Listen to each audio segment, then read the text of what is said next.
The following Conscious Consumer Network recording of a live broadcast is available to purchase in high definition at ethymarket.com. Support free and independent media by becoming a CCN pledger. For €10 a month, you can have unlimited access to CCN high definition downloads at ethymarket.com. Ethymarket, the ethical marketplace for conscious consumers.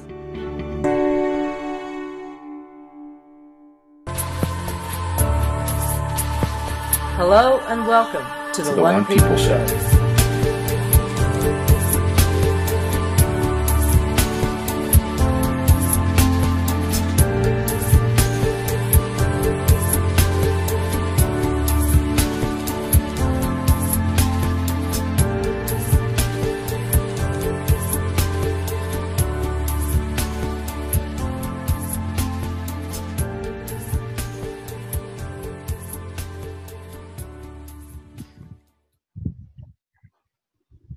Hello and welcome everybody to this week's One People Roundtable.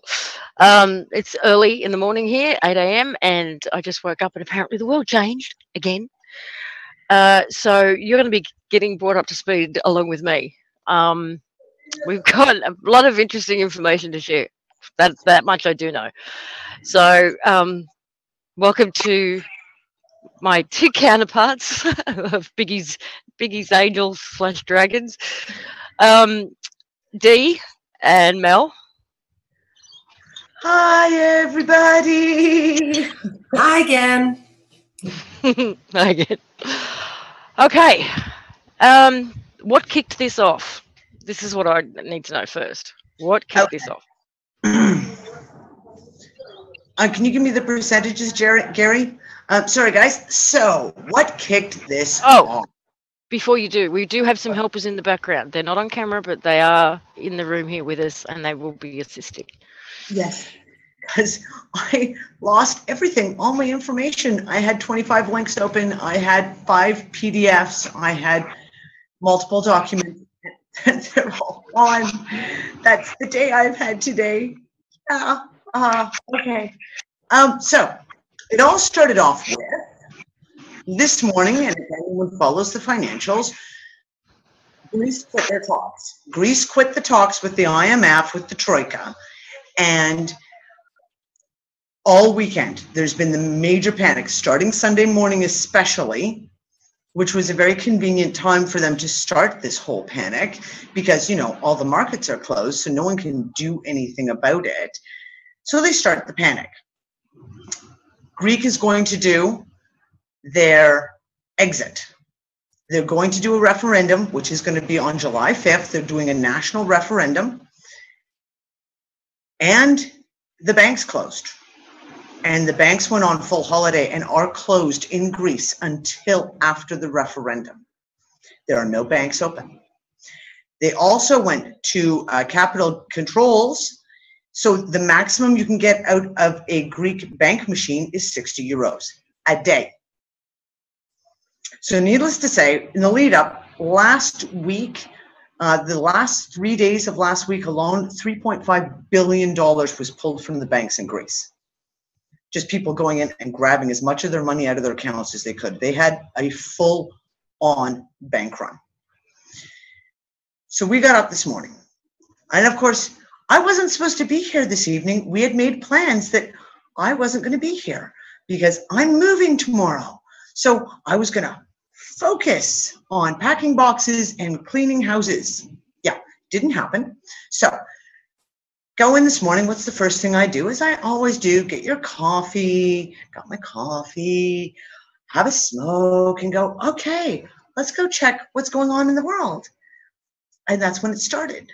So I started an article on removing the shackles, which I updated for, I think, 7 hours straight. Sometimes some of the updates were coming in every 10 minutes of what the financial news was.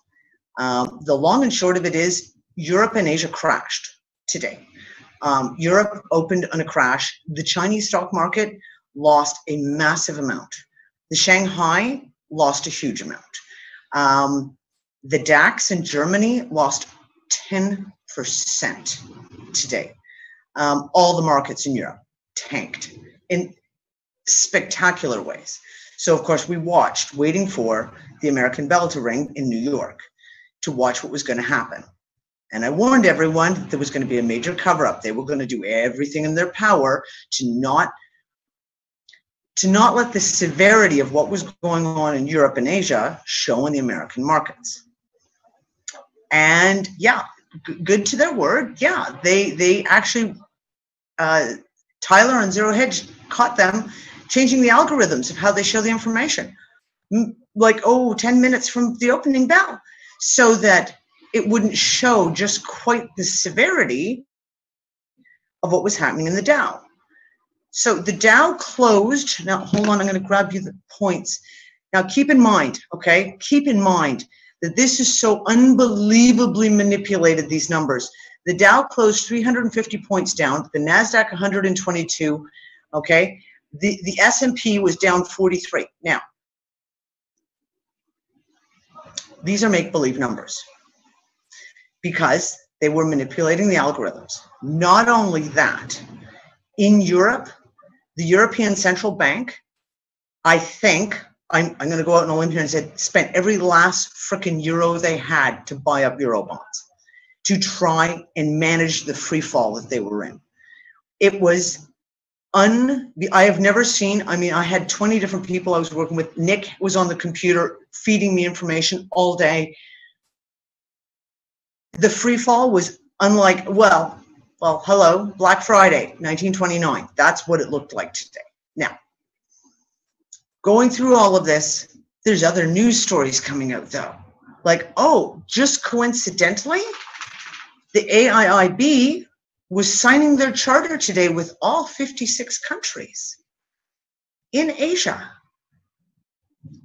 Coincidentally, on the 26th, Russia hosted 65 different nations in a very far away place in Eastern Russia, way off the beaten path, to talk about security, finances, and water.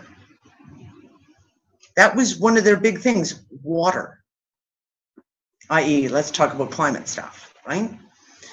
So we go through all of this and we're pulling all this stuff out. And there's a little article that none of the mainstream picked up that apparently Russia has invited Greece to join the BRICS nations.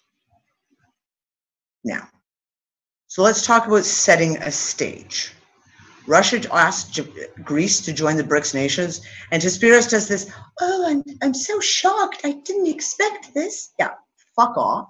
We all knew it was coming, okay? So, we have all of this news is all coming out in a flood today while we're watching the markets. The bond markets were unbelievable, okay? Greece lost 17% on their 10-year yields, and they didn't even have a stock market or their central bank open, and they lost 17%. So then through all of this, I'm watching this and we're all going, this is it. Like, this is, there's no way to cover this up. Controlled demolition? Controlled demolition, which is what I've been saying from the beginning. Greece is the patsy. Greece is the patsy for all of Europe, right? Because even Dave Cameron was out there first thing this morning, 8 o'clock London time. Dave Cameron's out there pointing a finger at all the problems of Greece. Meanwhile, England is completely fucking bankrupt and has got austerity measures that are now so severe that their poverty levels are reaching like 100-year lows as far as I'm concerned, if you were to look at real numbers, if we could get them. Demolition time. And you watched it all play out. And there was all this shit. And of course, last week, we had all the distractions going. Major fucking distractions in the US. Anyone could look at was fucking the Confederacy fucking flag. Who cares? And gay marriage. Because, it's not like the rest of the world doesn't already have that. Seriously. Well, everyone did nothing but rant and rave about that. TPP was fast-tracked through the federal government of the US for Obama to sign off on any time he bloody well likes. And the California government fast-tracked mandatory vaccines for every single child in California that wants to go to school, while everyone was all thoroughly distracted. So as I was just getting ready to kind of sort of wind things down and thinking, okay, I really do need to go pack some boxes, I get a message from someone I know from back in my Intel days, someone who I haven't spoken to in 2 years, pretty much, out of the blue. And I looked at my computer and said to Nick, it was like, you're never going to guess who I just got a message from. And he goes, well, go see what she has to say. And she says, I just found some information and I think you need to see it. And I was like, okay, sure, toss it over. I'm always, what you got? And she sends me an amendment to the ISO, the International Standards Organization, or so they like everyone to believe they are, the ISO, written June 19th, which amends a massive amount of countries' names in their currencies' names.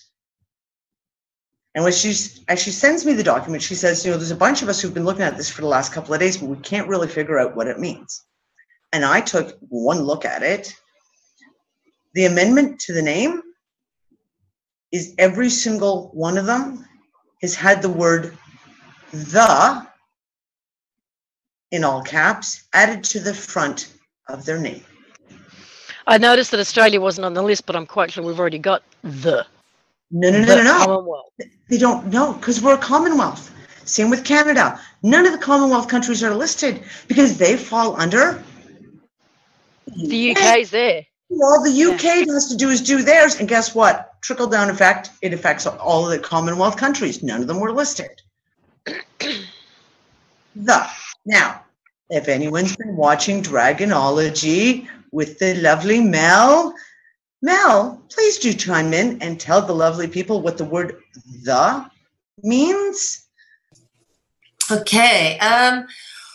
Well, basically first you need to understand the positioning of the word the and why it's important.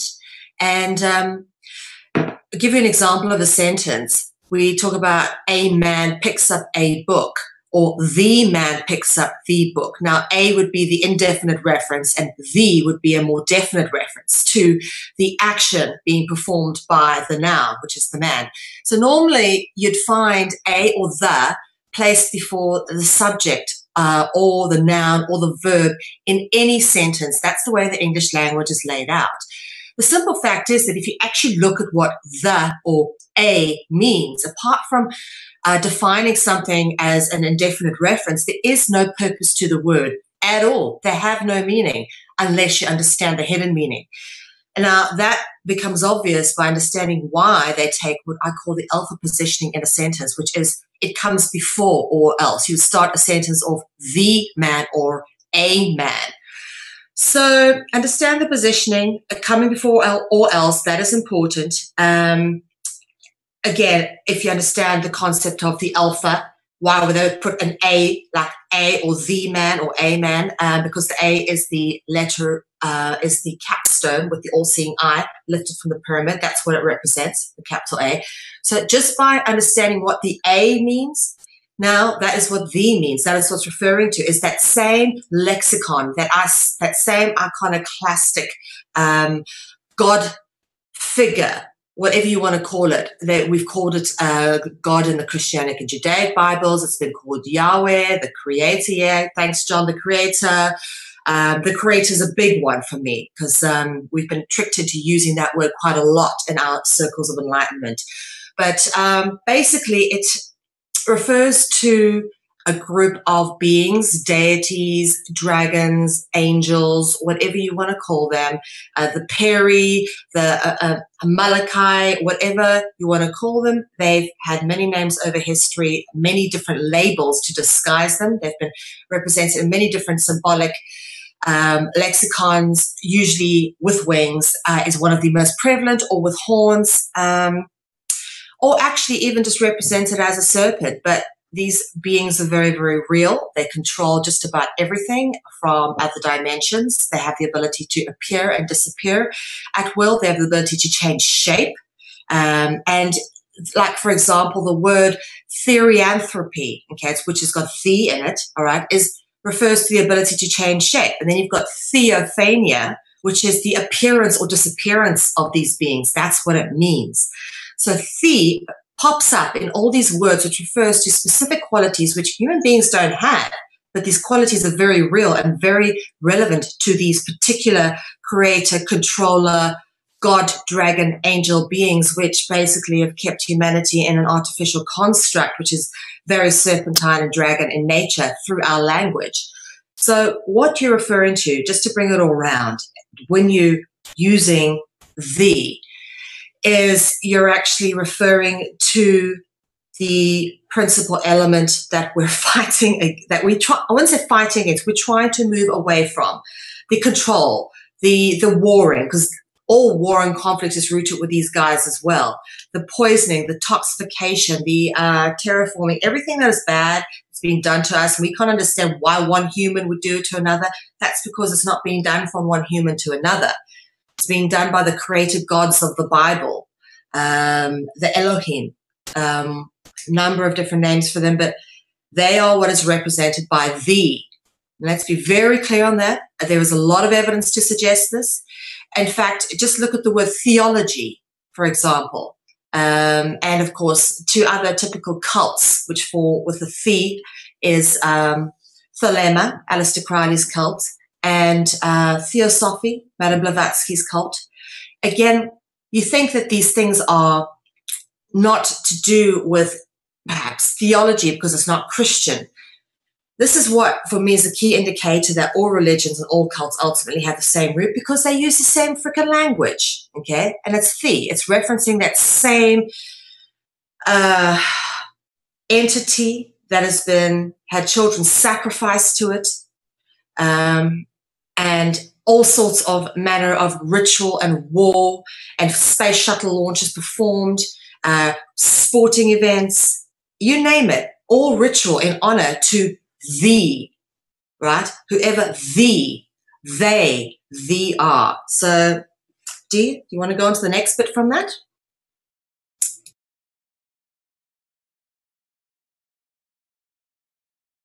You're muted, Lovey.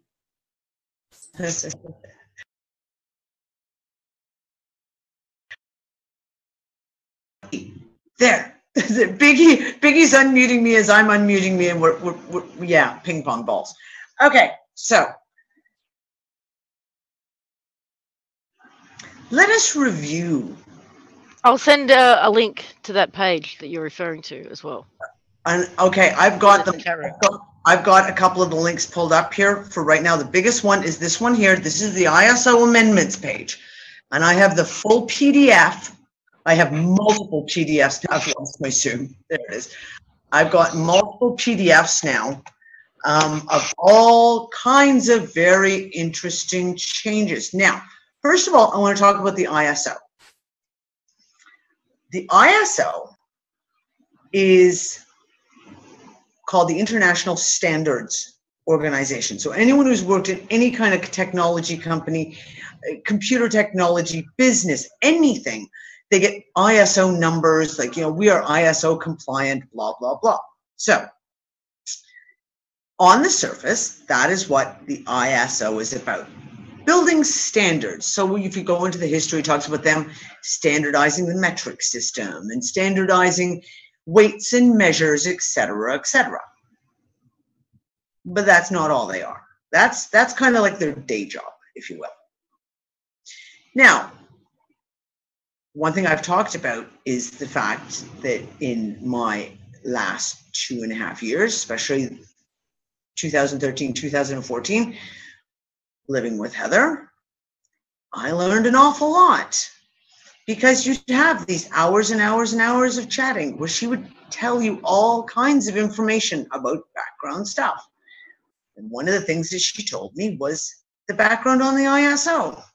Like, for example, the ISO has put what I guess would be classified loosely as a patent on every word in the English language.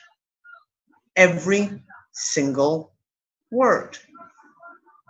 Now, the ISO runs out of Switzerland, technically, although it's international and seemingly is also registered in New York.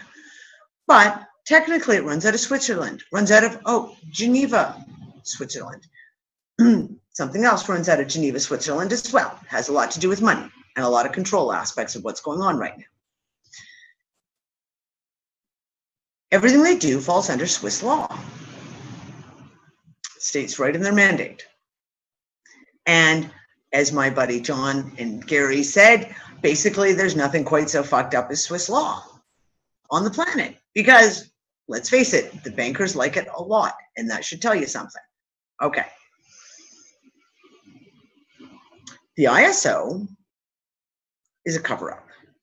Now, like I said, I have had one hell of a day. It took me 45 minutes just to get online to get to the show tonight. 4 modems, 3 routers, 4 different locations around the house to just try and get online. So I didn't get a chance to finish the research I was doing, and I will continue digging because that's what I do. We know there's a direct link between Switzerland and the Vatican. We know this. That's why the Swiss Guard guard the Vatican. That's why everything the Vatican does goes through Switzerland. All the money coming into the Vatican comes through Switzerland. They're kind of like, I don't know, they're middlemen, if you will. And again, let's look back at the last 2 weeks. What have our conversations been about for the last 2.5 weeks, Lisa? Talking about Jesuits, Vatican, talking about law and financial systems, legal filings. And those filings by the OPPT that bond servant everyone to the Creator. And now we have all the countries. Right. Now, with the listing of the in all caps, there's some very interesting shit going on. Is this a resetting? I literally had a thud moment when I saw it, because we're talking about currencies, because the ISO also deals in currencies. Isn't that interesting? So you've got currencies, changes to currency listings, changes to the corporate names of these companies. So first thought off the bat is, if they're changing the corporate name of the companies, if the companies are running, let's say, kind of corporations running under like an LLC, are they about to wipe out the old corporate names as bankrupt and already have their new nice little corporation all set up and ready to go? For perhaps their new financial system?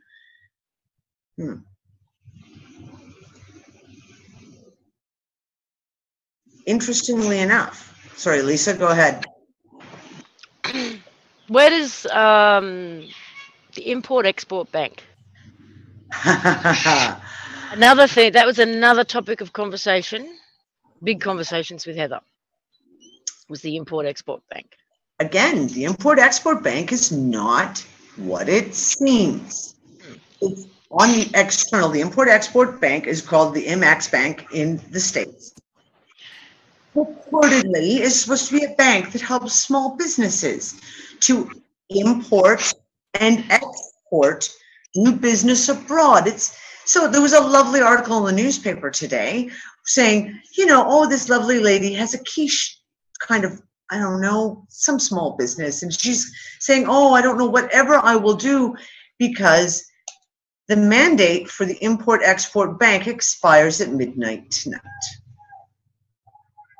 Now, I covered this back in September, because during all the hoo-hurrah of, remember, like they were going to shut down the American government because they couldn't come to a budget, blah, blah, blah, blah, blah.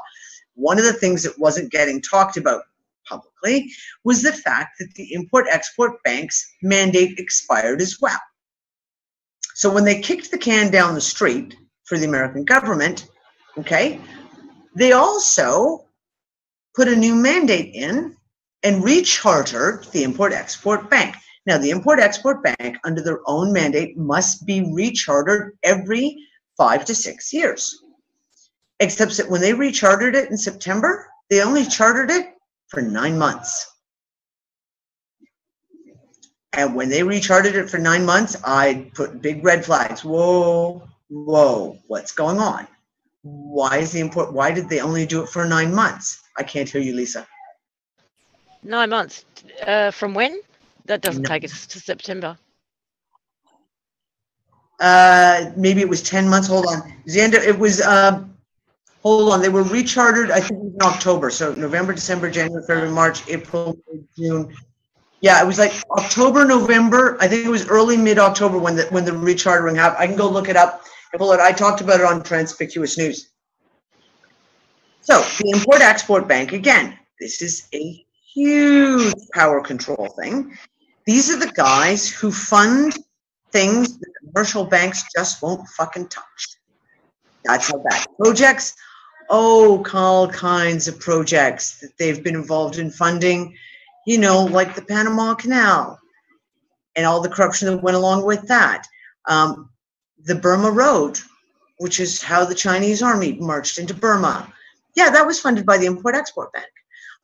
So basically, yeah, and if you look at the Import-Export Bank, it actually says right on the Wikipedia page that they take the things, they fund the things that no other commercial bank is willing to or able to fund. Oh, and they fund a lot of big guys. So for small businesses, apparently General Electric is a small business, and so is Boeing. Yeah.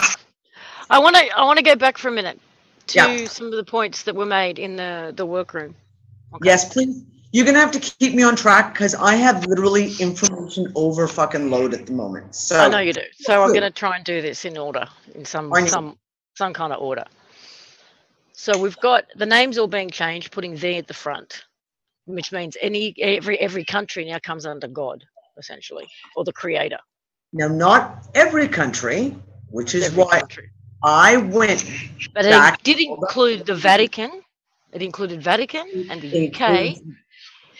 Yes. Where are we going here? Where's my list? If you want, I can pull it up. Do you want me to pull it up? Well, I've got it in front of me. It does include Holy See, Vatican City State. Yes. Now, but you've also got, so does that in fact make everybody a bondservant to whatever creator is being referenced? Which was already done in the OPPT filings as well anyway. Yep. But this is, okay, I want you to look at the timing, Lisa. Yeah, I am. you see when that document, that amendment was written, right? Yeah. The 19th of June? The 19th of June. What happened on the 15th of June? The ITNJ inauguration, for one thing. Right.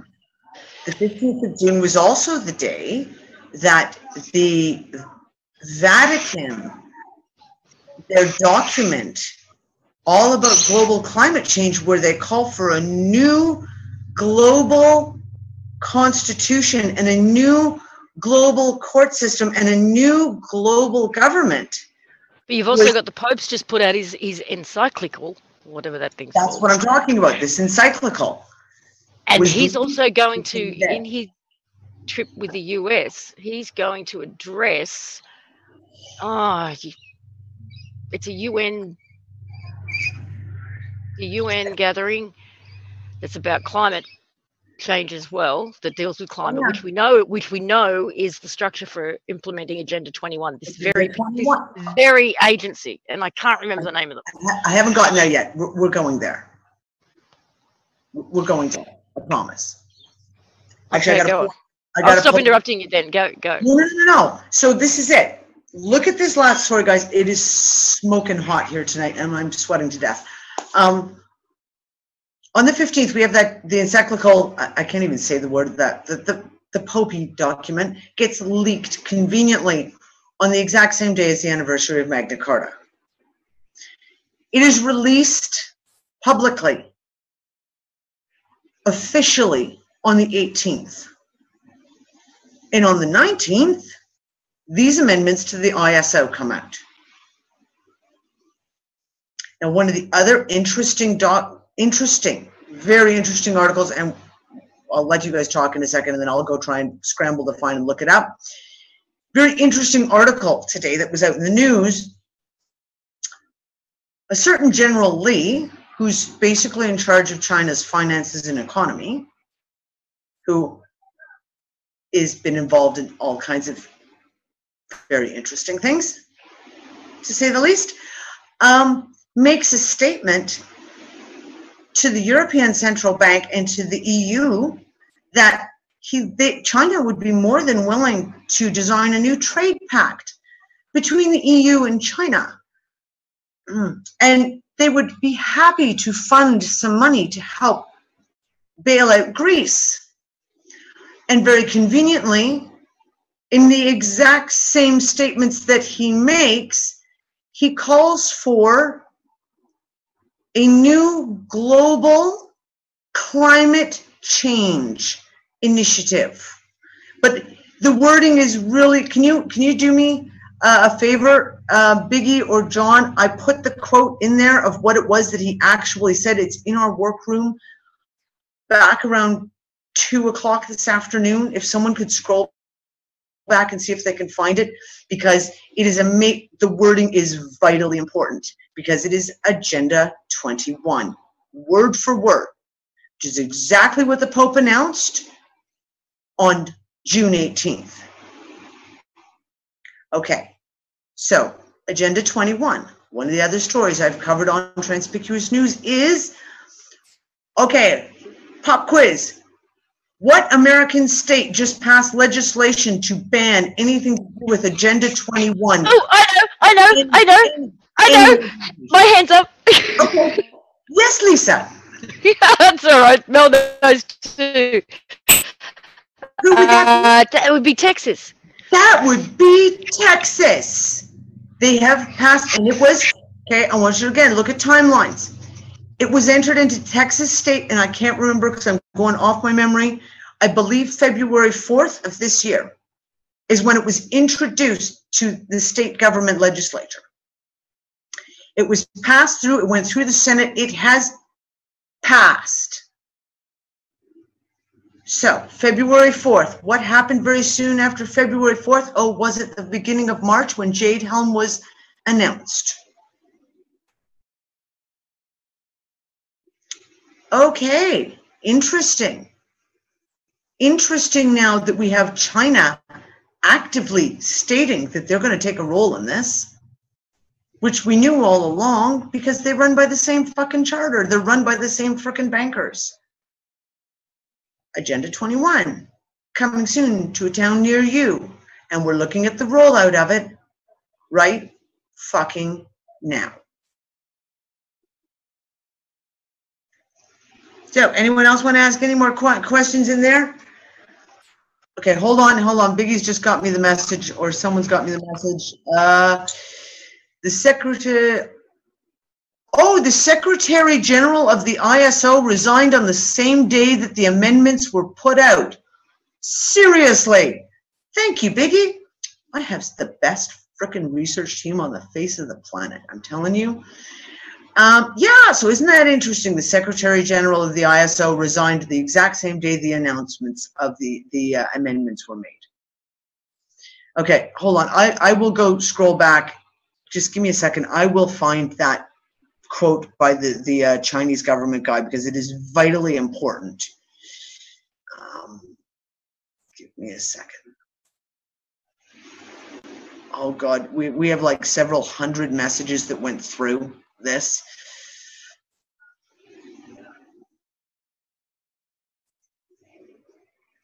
Okay, here we go. Hold on. Come on. Sorry, guys. Is this it? Here we go. Okay. The two sides must step up their cooperation to establish a fair, reasonable. Is that it? Global climate governance system. Global climate governance system. So everyone out there who's still trying to ride the Chinese bandwagon of how they're all going to come in and rescue the whole world with their white dragons and shit. Yeah, no, they're not. No, as I've been saying for 2.5 years, no, General Lee, not a good guy. Madam Wu, also not a good guy. So we have a very interesting situation going on right now. And there's a whole lot of dots that are connecting in a very, very big way. That's why I called this little party. But what about the idea that, okay, what about the idea that these currencies, what they're getting set to do is actually introduce private currencies? They could very well be. Because if you're going to take down the old corporate structure, i.e., let's say, for shits and giggles, let's go on the hypothesis that in the changing of the name officially through the ISO, it is notice that the corporate structure, the corporation, and the trust it runs under has been changed.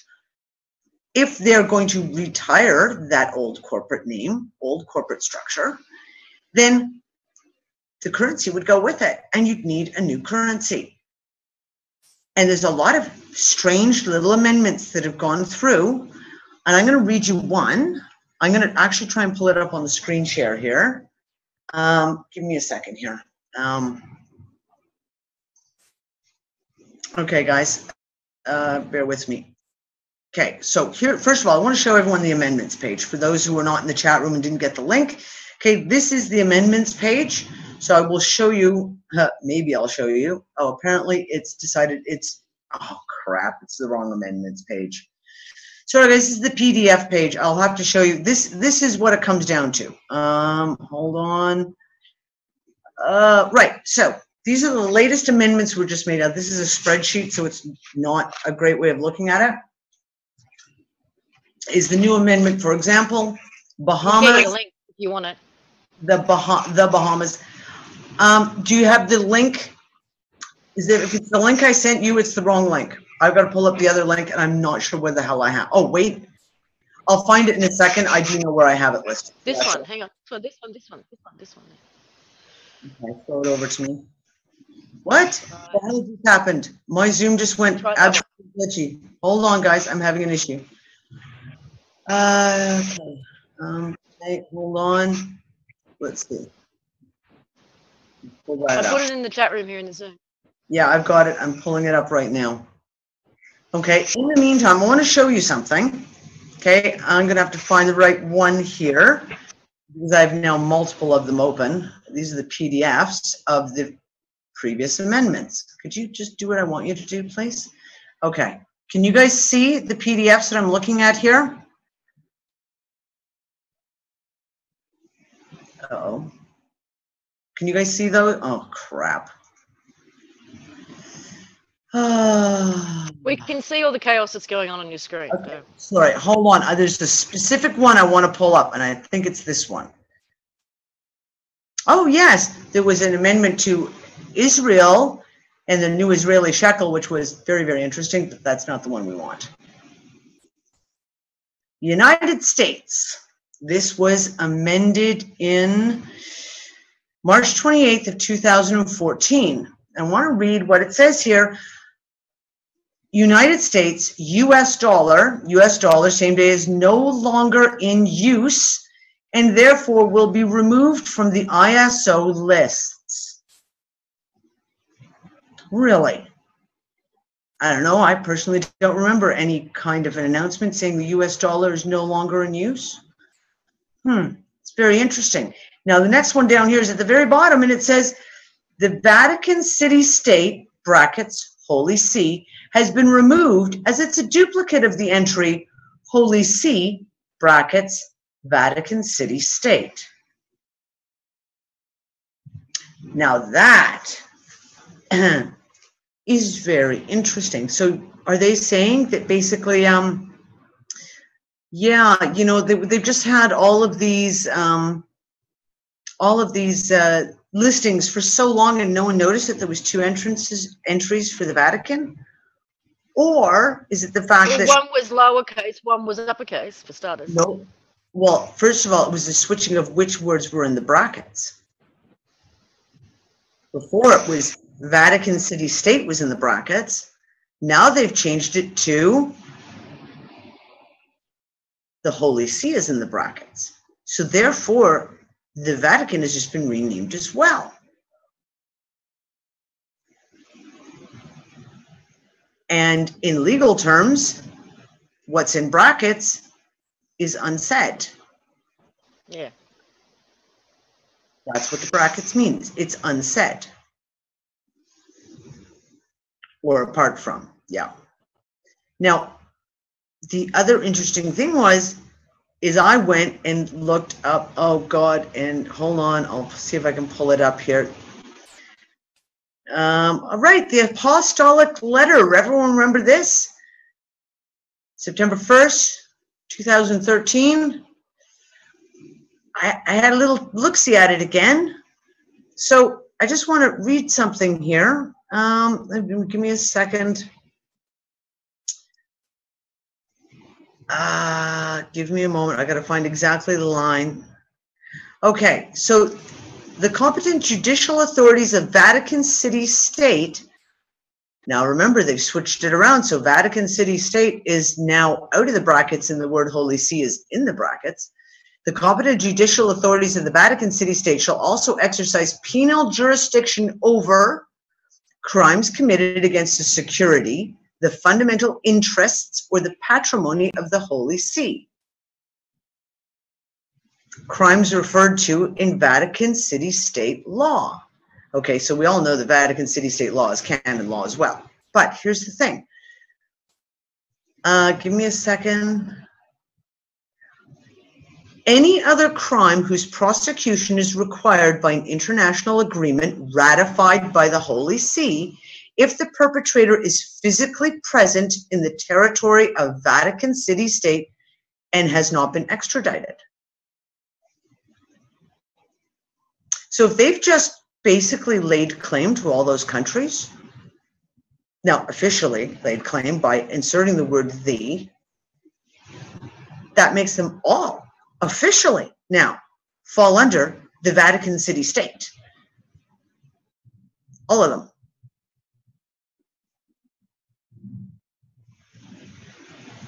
Yeah, I agree, John. The One People Public Trust made claim to all of us. Yes, didn't they just? So we have a whole bunch of statements in the last, well, since the 15th.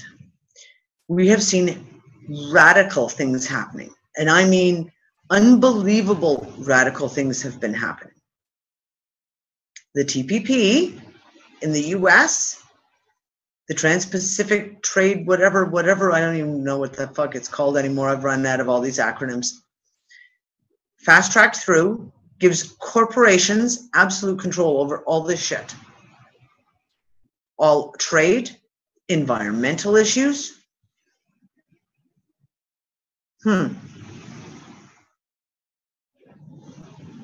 Okay, now can I just throw an esoteric spin on this for a second? Please take it away from me, because I'm just going to sit here and chain smoke. It's been, like I said, one of those days. Bigger picture stuff. There's a great article that actually pulls in some of the things that we've been talking about.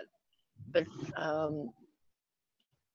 yesterday I was reading it. I know a lot of people probably who watch this show have read it. And it talked about September. Right. I will find it and share it and bring it up. And because I know it may not look like it, but it actually plays into all of this.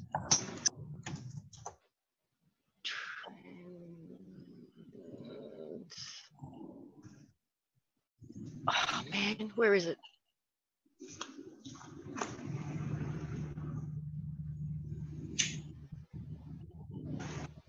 Here we go. Now, it explains to me why this shit's going on. Okay. Does anyone mind if I share screen? We'll see how this goes.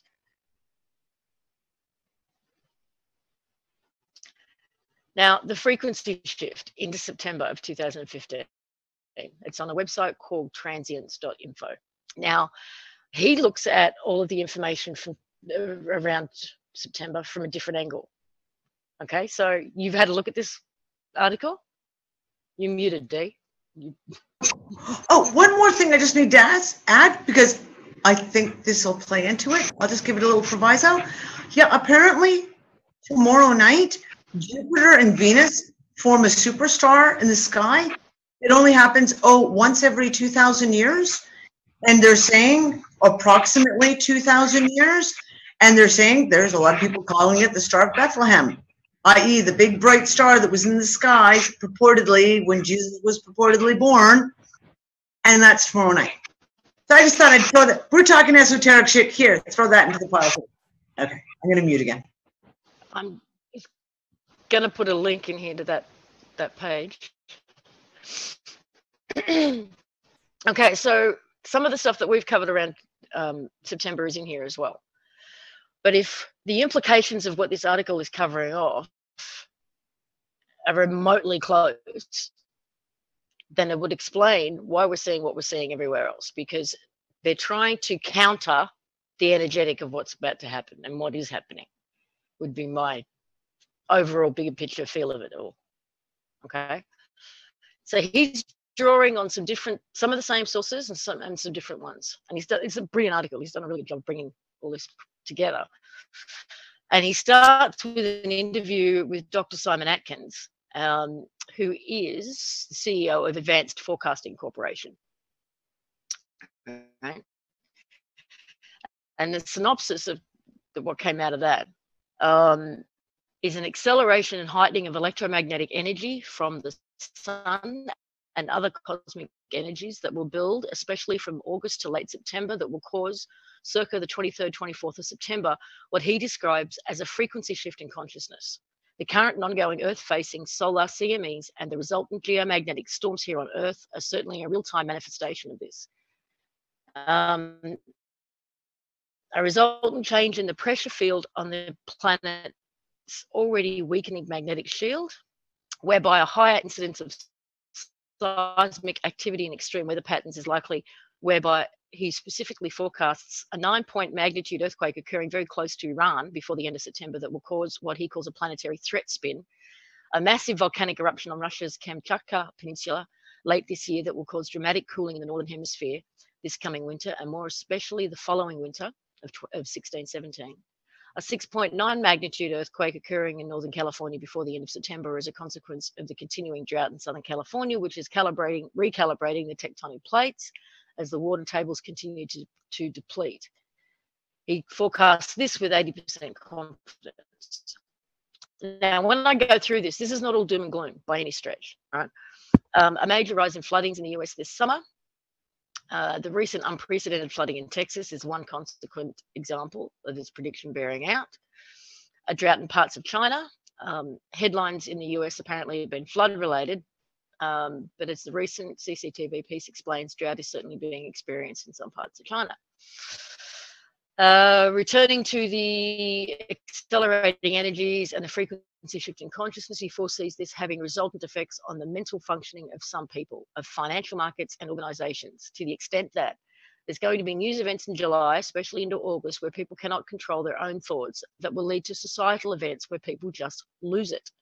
Some leaders of governments and corporations becoming hallucinogenic, whereby they're going to be imagining things that could lead to a leader being taken away by the public because of his behavior.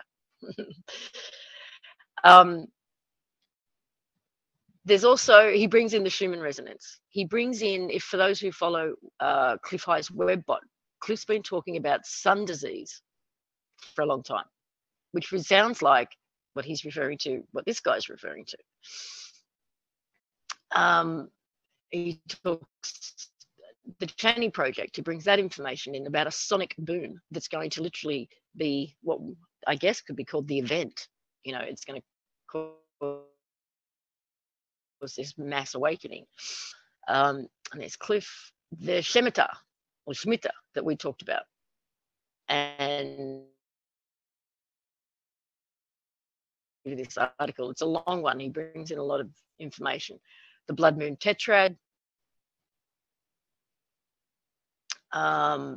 sovereign debt crisis, statements by the French foreign minister, being the 500 days. We've only got 500 days to avoid climate chaos. This dude, he's all about ascension. He talks about September as well. Benjamin Paravinisi? No, why can't I say that? Paravicini. They have been hearing talk about meteors and asteroids lately as well, and these were some of his predictions. He did these little drawings with accompanying text. We've got stuff from the Pope. I guess the guts of this, and it goes on, there's so much that he's brought forward. It's a combination of, between now and the end of September, being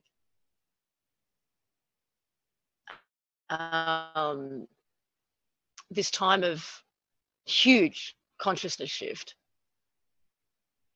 that the powers that were know that this is coming, that it brings in CERN as well, and what's going on with the markets, what they're doing financially, what they're doing trying to inflict Agenda 21 upon us. All of this is an attempt to counter all of this.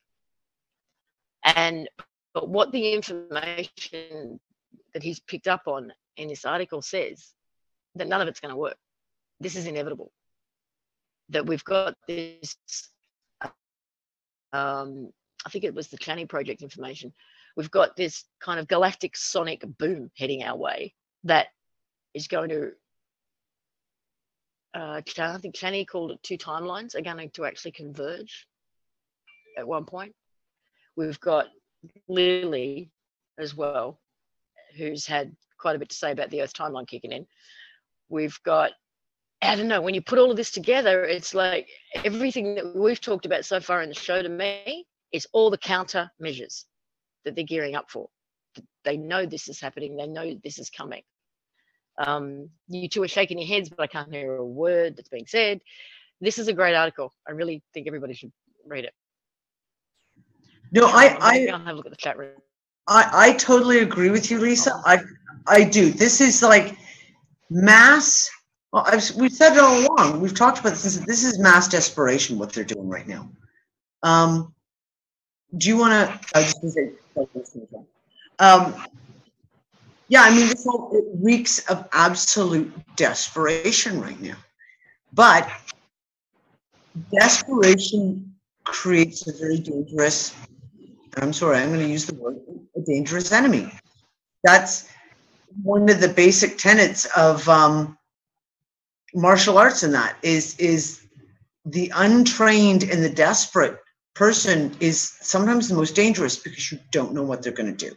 They will try anything, no matter how ludicrous and ridiculous it might seem, to escape from the situation or to fix the situation or to whatever. And that's what we're seeing right now. I mean, the implosion of the financial markets, huge. We've known it's coming. We've known it's coming. I mean, and they've been talking about it. So this is one of those things. This is when you know it's their plan. When the mainstream media is talking about it, you know that they're planting the seeds. They're prepping the people for what's coming, because it's part of the plan. So is this, like I said, their plan, is obviously to go to this whole New World Order, NWO, and to have a whole new global governance system, a whole new global currency. A couple of weeks ago, we talked about how they. Oh man, my head now is just exploding with all the stuff that's coming in that ties in. We've been talking about time cycles, perhaps the insertion and rewriting of history, perhaps even a whole 1,000 years being put in there that doesn't actually exist, and that we've been on this time loop, right? Now, according to some sources, that loop has been broken, right? So we're not sitting in this, we're not running around like on a record player anymore. We're actually doing a spiral again. Now, or we're about to, or we're in the process of separating. And oh God, everything from freaking Dolores Cannon, everything's coming in right now. So we talked about how they need to make everything known so that they can be written into the next cycle, right? We discussed that this afternoon too, didn't we? Did you? Okay. Yeah, that was one of the things that we talked about in the workroom, was like, oh yes, wait, didn't we talk about this? They need it written into the next cycle. Fanny Project said there's two timelines. There's this, because of this sonic boom, there's this current timeline that we're on and another timeline that converge for a while and then they split off again. And that in that period, people can jump timelines if they choose. Right? You throw that in with Dolores Cannon saying we're going to split it, Earth's going to split. You put that with Lily saying planetary timeline versus astral timeline. So perhaps, this is a very sort of big esoteric picture here, I know, and I'm making it up as I go along, but perhaps what they're doing is trying to cement as solidly as they can the timeline, the journey, the vision that they have, and it goes one way and the Earth and whoever goes with it goes the other, and it's, people will have a choice as to which timeline they want to be on, whether they make it consciously or not. And it'll just be which one, I don't want to use the word resonate, but oh my God, whichever one you are attuned to. I don't know. I just, for me, every time we've had the conversation, we've discussed this multiple times now with the idea of like people choosing and two timelines and choosing or splitting off, and half of us go one way, the other half go another way. I don't know. It doesn't resonate with me, but I mean, what the fuck do I know? Really? What do you think, Mel? How all this ties in together?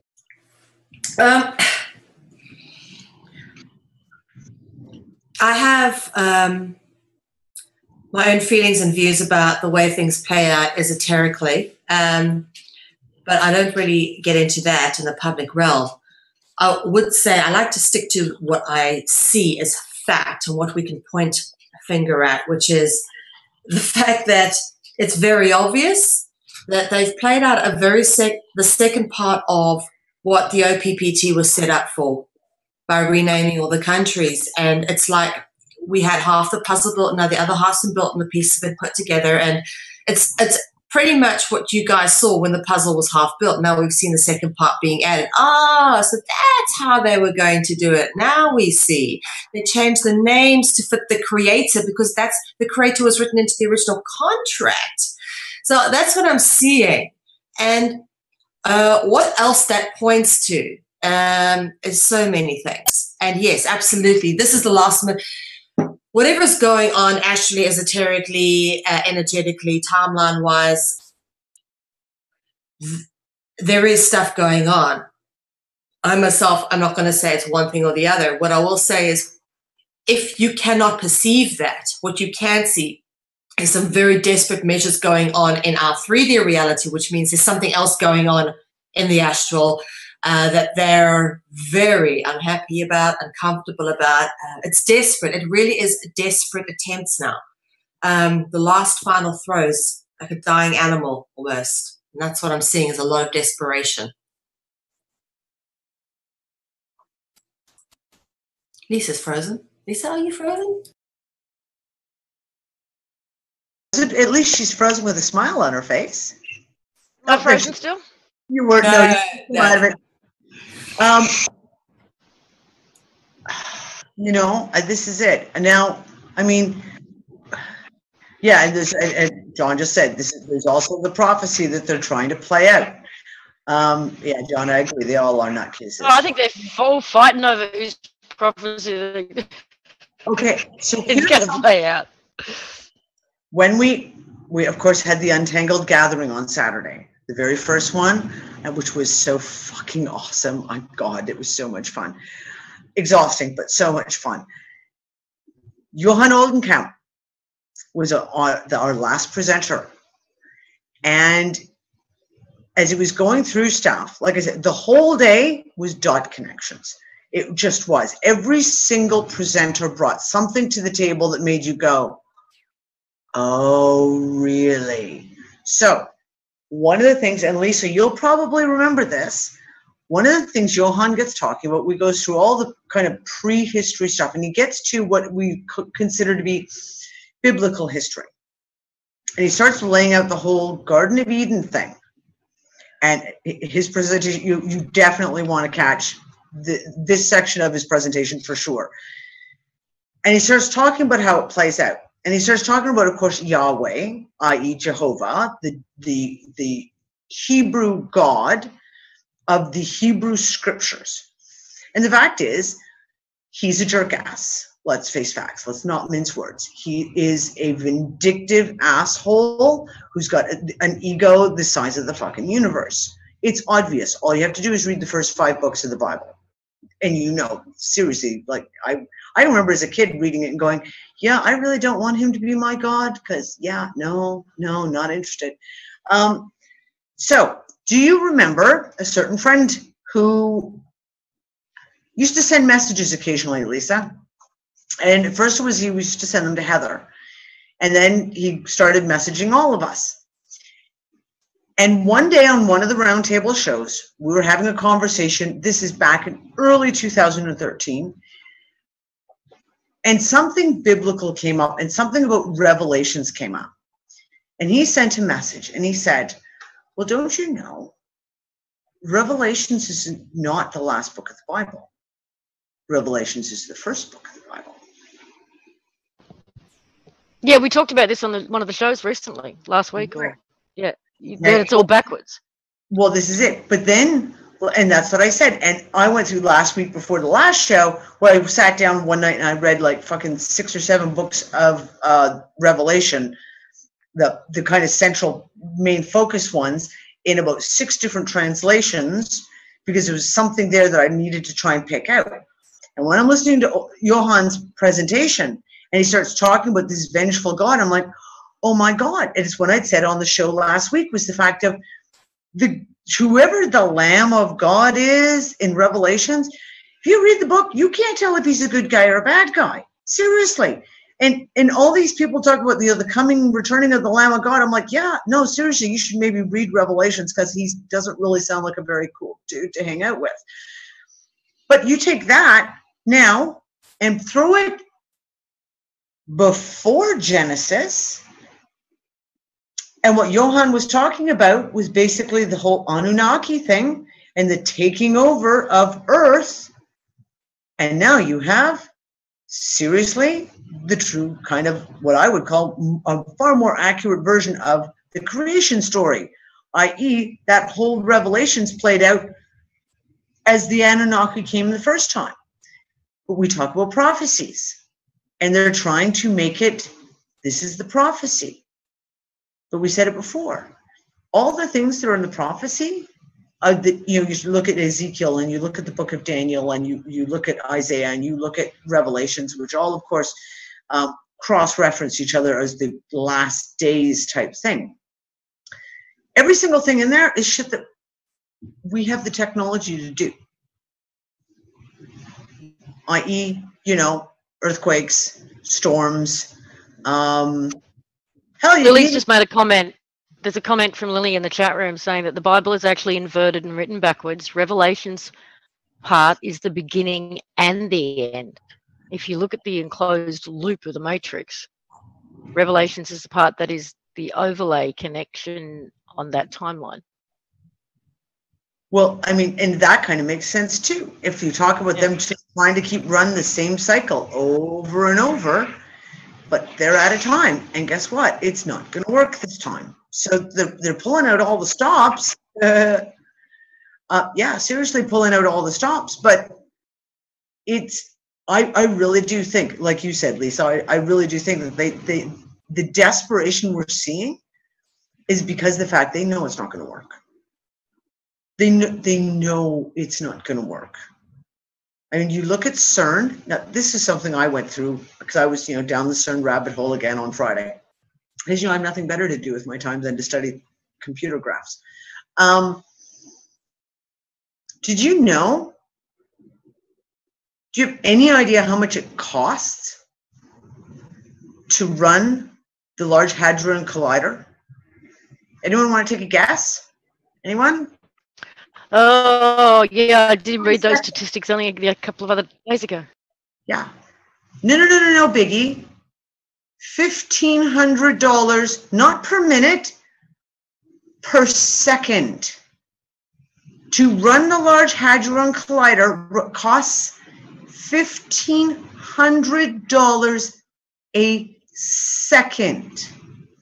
Now, if you really think that a group of scientists got together one day and said, hey, I got this great idea. I have this theory about this Higgs boson particle, and we're going to call it the God particle, and I think we could build this massive, bajillion-dollar, most expensive piece of equipment ever built on the face of the planet.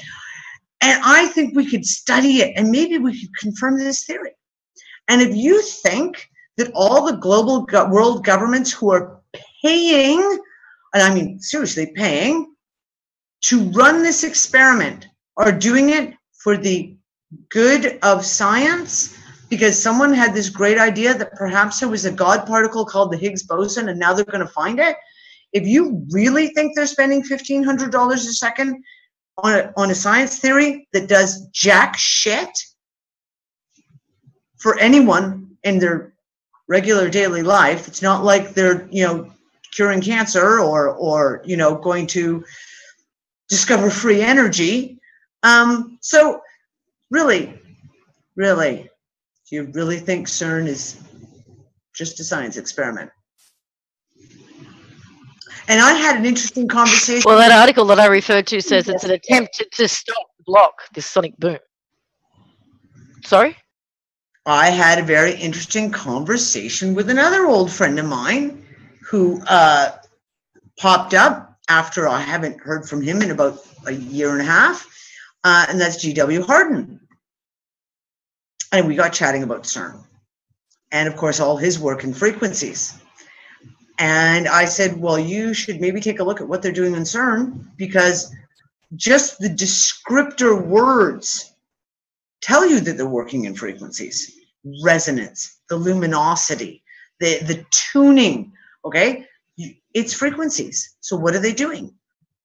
Oh, well, I don't know. But like I said, that big article that we discussed last week about CERN, holy shit. I.e., leaking stuff into other parallel universes and then measuring it? Yeah, because that's a good idea for $1,500 a second. That bit about the Bible has apparently blown some people away in the chat room. When you think about it and you sit there and you go, read the book of Revelations, it sounds exactly like the first 5 books it sounds like Leviticus. I swear to God. You might as well put them side to side. Sorry, Mel, I cut you off. I apologize. I'll go sit in the corner. No worries. One of the things that keeps coming up again and again in different cultural mythologies, Christianic mythology, and in fact, it was actually very clearly recited by Manly Palmer Hall in one of his lectures, which I actually wrote down word for word because it was so bloody good. It was on Atlantis. And he spoke about the god Iones, who basically visited the Chaldeans, came out of the sea, was a dragon. But the way he was described it was, came out of the ocean on a boat of serpents and was half man, half fish. and he was a very wise man, and these Chaldeans were just agriculturalists. He gave them their rules of law, arts, crafts, this and that, religions, the institutions, and said, keep my rules, keep my laws, one day I will come back. Now, this whole thing of the return, we've got this with Jesus. You look at the Arthurian myths. Arthur's surname was what? Pendragon, okay, because he was a dragon, yeah. And Arthur is also said to one day be coming back. If you look at the Arthurian legends, it's the same thing with Quetzalcoatl, South America. They built the whole fucking pyramid for the oak who might one day come back and walk down it. It's specifically built for his return, the return of Quetzalcoatl. I mean, why go you build? I mean, it's amazing. It's got these two serpent heads at the bottom of the stairs, and when the sun shines on the stairs, it actually looks like the snake is moving down the stairs because of the way the shadows move. So you've got this entire thing being geared towards a whole temple built in case this dedicated to this being that might one day return, complete with moving shadow serpents coming down the stairs. And that's quite a complex thing to do. I mean, that's you've got to have some idea of where the sun goes and all sorts of things, astrological, and so someone hugely talented built this I'd say someone who obviously inculcates into the mysteries, knew about astrotheology, archaeology, sacred geometry, built this temple specific for the return of Quetzalcoatl, the winged serpent. So in every cultural mythology, you've got this time where they're bringing this culture, this deity back. Now, what I'm trying to establish is with all these rituals, and you've mentioned something very good here, Gary, all these rituals, is this an attempt? Because the point of all ritual is, quite literally, is to communicate, okay, with these beings. And often if you go and watch the Arizona Wild Up material about what goes on at these rituals and how they're called in through chanting about low vibrational frequencies, and then the shapeshift happens or whatever else, you start looking into that kind of thing, and you start to realize that all of these massive Sandy Hook wars and stuff, they're all rituals. What are they doing? Are they actually... Was this ultimately all the different rituals which are played out as wars, various events, are they actually about trying to call back these beings, which has constantly been spoken about? Is there a time when they will return? And is this perhaps what we're being prepared for with things like counterintelligence, things like Project Bluebeam, which is absolutely ridiculous, by the way, just let me say, because the guy Claude Monast, who predicts it for 1999, he was a priest. He never left where he was, never come into contact with anyone with NASA, and had absolutely no way of knowing the information he knew. So most of it was just it was a Christianic projection, which never happened. And everyone took that Bluebeam material, and it's still running, even though the daytime that stamp signatures passed. However, it's a relevant storyline to play out. Should we have the return of these beings who took the ark? And the last time that Earth got this rebellious and people started standing up, they caused a natural disaster, got on a flying ship and saved some of the DNA and returned, created a new slave species to continue their works. And that's the whole, obviously, story of Gilgamesh and the Ark. So, but disasters, natural disasters, aren't we building up for a whole bunch of those at the moment? Aren't they preparing us for those in the media? So what we're seeing is a number of patterns tying into prophecy. And again, yeah, what Rich writing, yeah, contract writing.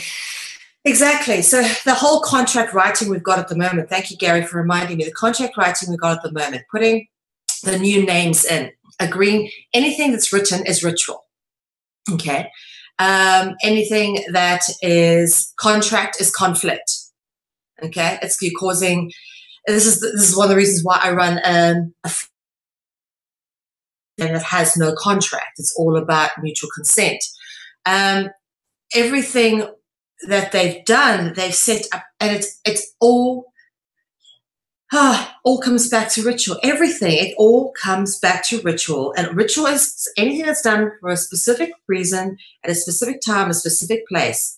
Now, you've got to understand what the specific purpose here is.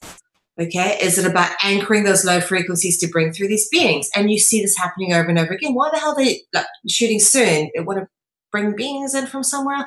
It's the same theme over and over again. What is it telling us? It's got to be telling us the same thing. Anyway, I'm done. Soapbox, anyone else? You know what? Here's the thing, and this is interesting because this is another piece that got handed to me sometime during the weekend, because I've been so hyper focused on other things since Thursday, getting ready for TUG, for the Untangled Gathering, that I literally, and knowing that I wasn't doing Transpicuous News, I kind of turned the news off.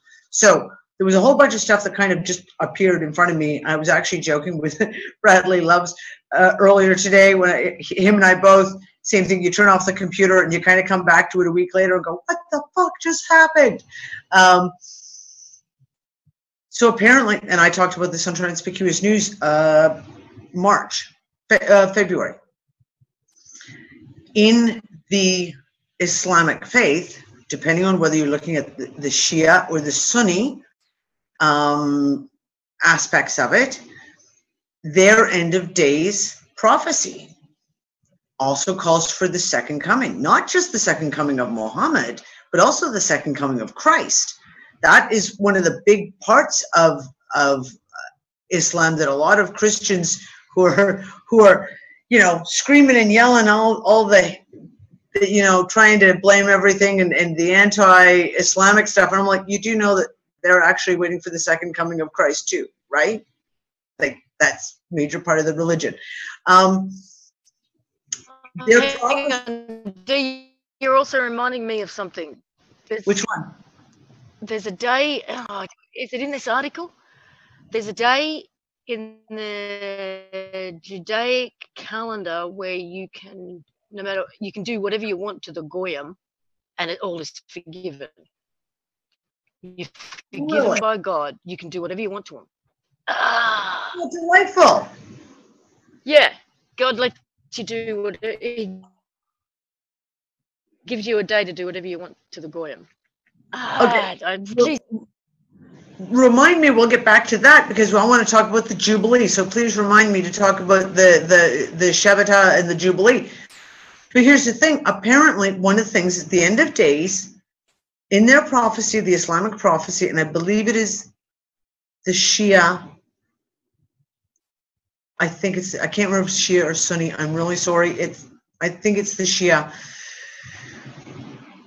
There is a passage in the prophecy that has to do with this place, one place, and that when Rome touches ground, when the Roman legions, when the Roman armies touch ground in this specific place, it signals the beginning of the end of days war.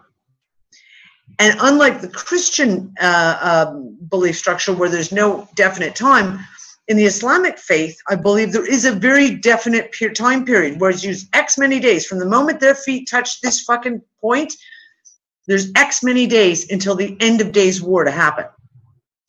And that place is Syria. And it is a place in Syria. Well, apparently it's just been announced because I talked about it back in February and I said, is this one of the things is this the reason why Obama is not sending ground troops into Syria? Because if he does, he may not, obviously someone's got to fill them in, that it would signal a belief structure. It doesn't matter if it's true or not, but if you want to go in and, you're fighting what is being purportedly a religious jihad, which of course it isn't, the last thing you want to do is do something that actually triggers a major religious event by their own prophecies, because then you've got a fighting force that you're now fighting against that is pretty much unstoppable. But now it's just been announced, apparently, that Obama is sending troops into Syria. This has happened in the last couple of days, and I don't have the link yet. All I know, right? So you talk again, that play out of prophecy. Again, yet another one. Now, it's interesting because, again, the whole Shemitah that we discussed a couple of weeks ago on the round table, right? That not only is it the Grand Shemitah, the 50-year Shemitah, it's also the Jubilee Shemitah accordingly to a whole lot of scholars, which is this September, I think is it 13th to the 28th? I can't remember, etc. And the interesting part is, sorry, it's Yom Kippur. Yom Kippur. Now, I don't know, maybe Yom somebody Kippur could is in December, isn't it? confirm this. That's what I'm wondering, because apparently the quote that I was given was, in accordance with Jewish beliefs, acts committed against Goyim or non-believers on Yom Kippur are forgiven in the eyes of the Jewish God. Now, is there anybody in the chat room who knows more on that or could potentially confirm? Look it up for us. Yom Kippur, and when it is, and is that a true statement? Oh, and apparently the stream has been crashing, and Biggie is like an octopus with 1,000 arms trying to keep everything running because the technical problems we've had. Oh, since the moment we started the show, because it's not like we're not used to it now. Well, this is the whole thing. If someone could out there in the chat room could find out what Yom Kippur is this year. And he's still managing to keep an eye on the chat room too. Good God, love him. Yeah, come on, get Biggie, pull up your socks. Watch the chat room too. Now I've sidetracked myself. Oh, right. So the Jubilee, in the Jubilee is the year when all debts are forgiven and all slaves are released. So let's again look at the whole thing of recontracting, right? Hang on, they just asked me in the chat room to repeat because they lost me when I asked the question. Okay, so if there's anybody in the chat room who can confirm or maybe find out really quickly when Yom Kippur is this year. Yes. Begins on the evening of Tuesday, September 22nd. I told you. I knew it was in September. And is the statement that I just read out, which is that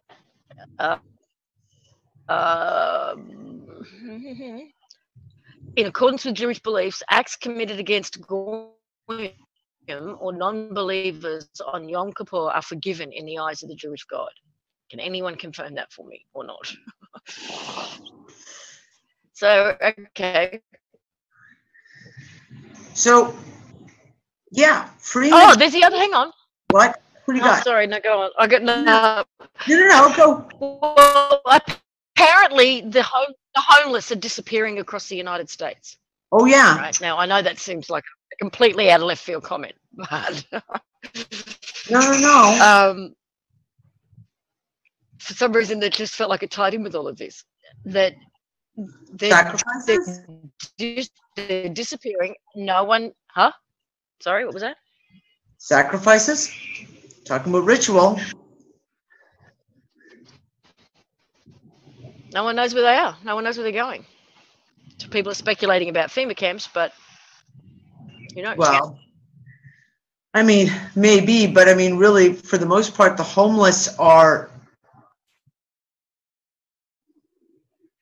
pretty not exactly threatening.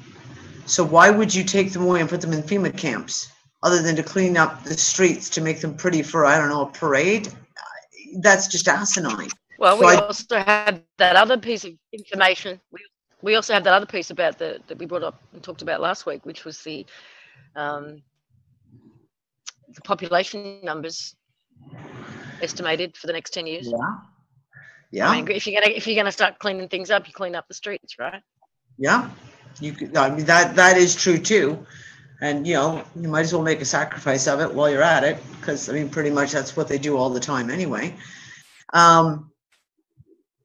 The whole point is to make you as vulnerable as possible so that they can get to you with as little complication as possible. And I use an example of an orphan in an orphanage. No parents, no one to care for them, therefore completely vulnerable to the church-run institution where they are interred. And you only need to look at the word orphan to understand. I mean, orph is a serpent root word. These poor children are literally dragon food. It's in their name, given to them.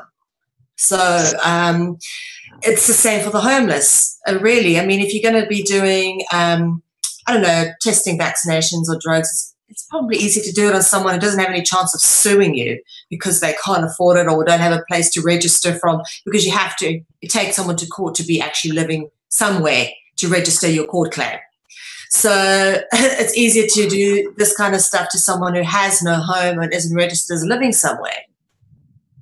Well, I mean that was the residential schools, right, in Canada. I mean, exactly. This is we won't even get into this today because wow, the Truth and Reconciliation bullshit out of Canada. Yeah, residential schools take the children away from the parents and then indoctrinate them and basically torture them and do whatever the hell you want with them and break them. You break them, and that's what was done. But it's done all the time. I mean, and it's still ongoing. That was one of the articles I talked about as far as First Nations go last month, is the fact in Alberta, it's something like, what was it about? I can't remember the percentages now. The article had to do with the fact of the amount of children, First Nations children who were under care, the Children's Protective Services, you know, the CPA, the CPS, whatever. And it was like, if 2% of children, and I'm making these up off the top of my head because I can't remember the actual statistics, but it was like if 2% of children in Alberta were under care, government care, something like 67% of the ones who died in care were First Nations. And the numbers are unbelievable. When you look at the number, and literally my jaw dropped, and then when I reported on it, it was just like, do you understand like the significance? This is like the residential schools might be closed, but they're not. They've just moved them to a different location. That's all. But anyways, sorry, I kind of digressed there. Yeah, but the whole Jubilee thing, that's that September thing as well. And it comes back to, again, contracts. If the slaves are going to be freed, do you need to get them to pre-sign a contract to sign them back up before the freeing actually happens? Kind of like the whole also of like writing themselves into the next cycle. They've got to get you to sign up so that you can ensure that they're written into the next cycle. I don't. Okay, I'm jumping around again. On you go. Jumping around again. Okay, I'm just looking at this timeline of what we've been talking about today. We've got the ITNJ announcement, we've got the Pope's announcement, we've got, what was the thing I just thought of then that made me want to talk about this? Shit, it's gone. There was something else that I was just going to insert into that timeline, and now it's gone. Oh, that's weird. Do you? So just got wiped out of your head. Did. Right? Like a hand just reached in there and went, what that out. Don't say that, no. Okay, I will just mute. My. No, go in. Start again. Back up, start again. No, but it's gone.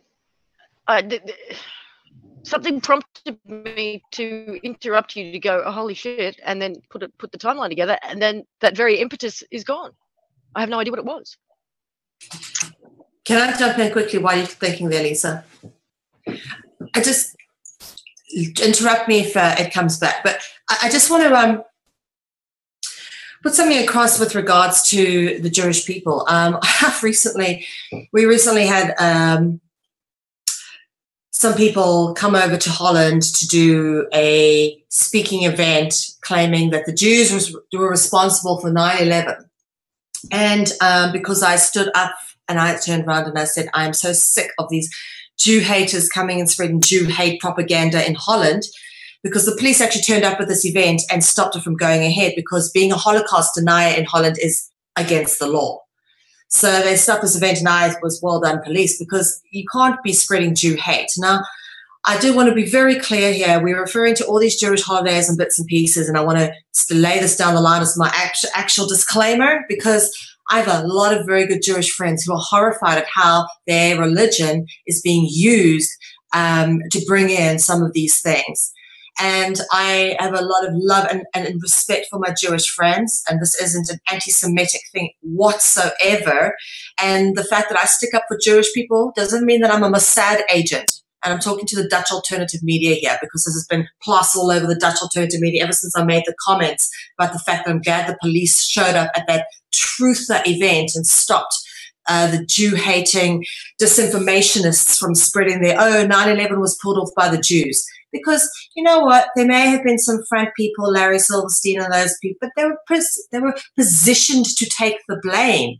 The Catholic Church, the Jews are some of the most persecuted peoples on the planet. The Catholic Church has been wiping them off. They're a human shield. Human shields, exactly.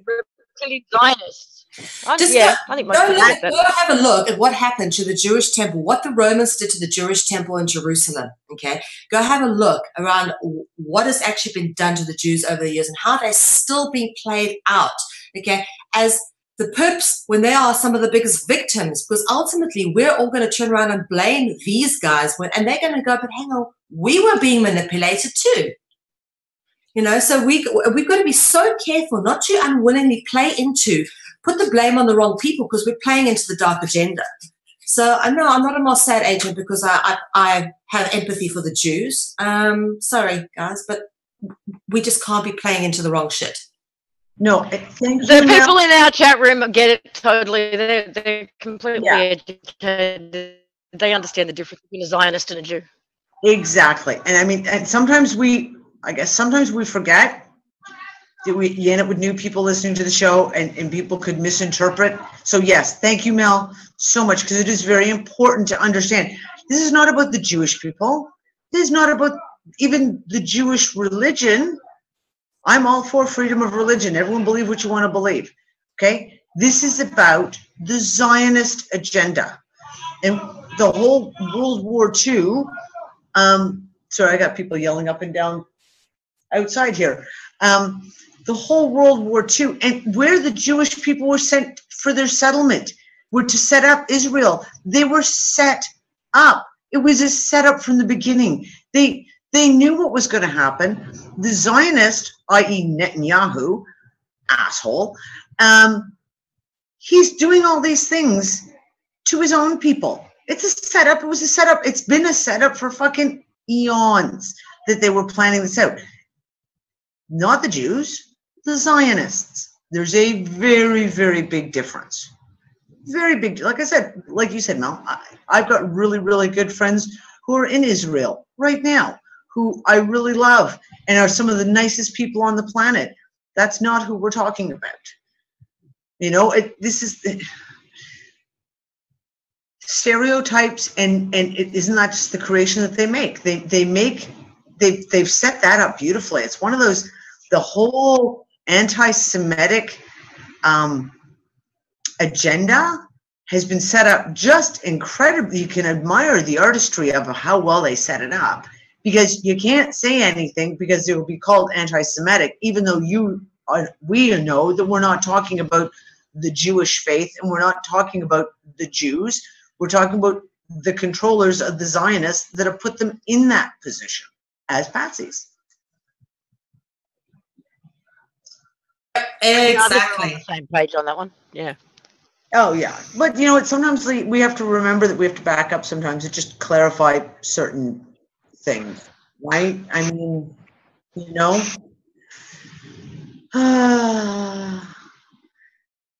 So right, June 15th. Moving forward, come on, Lisa, pull it out of your hat. Yeah, I know. God. There was ITNJ, there was Vatican, yeah, ISO. There's something else which just doesn't want to be said, apparently.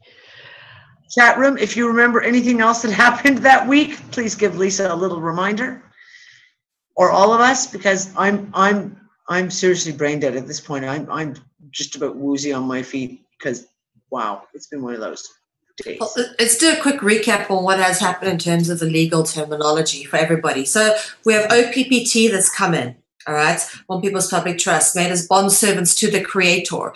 What we never did back then was question what the creator was until a later stage. We assumed it meant source, whatever that is. Infinite, all that is, blah, blah, blah. But actually, no, that's not what it is. You start looking into the etymology of create and creator, as I've started doing with my studies, you kind of go, hang on, that's not such a great word to be using. Even the fact that we're taught of creative capacity in that word limits us and puts us into very confined limitations of what creativity is, just by the wording. And this is how they shut us down. It's brilliant. You know, you just got to marvel at the ingeniousness of the way they've gone about this artificial construct, particularly when you start to pull the language apart. The tapestry is marvelous. But we've got this OPPT now thing, which is, okay, bond servant to the creator. Then we've got this global treaty, which they spoke about, the Vatican talked about, yes, we need to bring a one world order global treaty based on environmental, blah, blah, blah. So we've got Humanitad, who runs the Natural World Organization, environmental, NWO. We also have them putting together this treaty, okay, which basically, again, uses the word creator several times because that is the ultimate authority, again, referenced, you know, no other allegiance other than to the creator, blah, blah, blah. So again, it's making us bond servant to the creator. It ties into that, which makes sense why we've got Randall Caleb Skinner turning up with Sasha just before the signing of the ITNJ. And then, of course, we've got now this ISO changing all the labels to match all the existing documentation by changing it to the. And, you know, thank God I've gone down this etymology route. Otherwise, I wouldn't have known the significance of what the was. And why would they have to change it if it had no significance? Why go through that whole exercise in the first place? They don't do this shit for nothing. Mel, I have to thank you, because if it wasn't for Dragonology, I never would have caught the thing. If it wasn't for your Dragonology, I never would have caught it. And as soon as I saw it, I went, oh, I know what that means. Can I just say that it is the freakiest thing, because, like, I'll be honest, as a researcher, I stand on the shoulders of many other giants. I read a lot. I take work from other people. The thing is something that nobody else has ever worked out. I worked it out myself. Yeah, no one else has come forward with this. And there's no one, since I brought it forward, who can dispute it when you look at where the word turns up, what it actually means. So in a way, I'm kind of going, you know, when you kind of go, sometimes, you know you've got a purpose in life, going the whole esoteric thing. You've got a purpose in life. And if you're on your purpose path, those answers are always going to come to you. You ladies know exactly what I mean.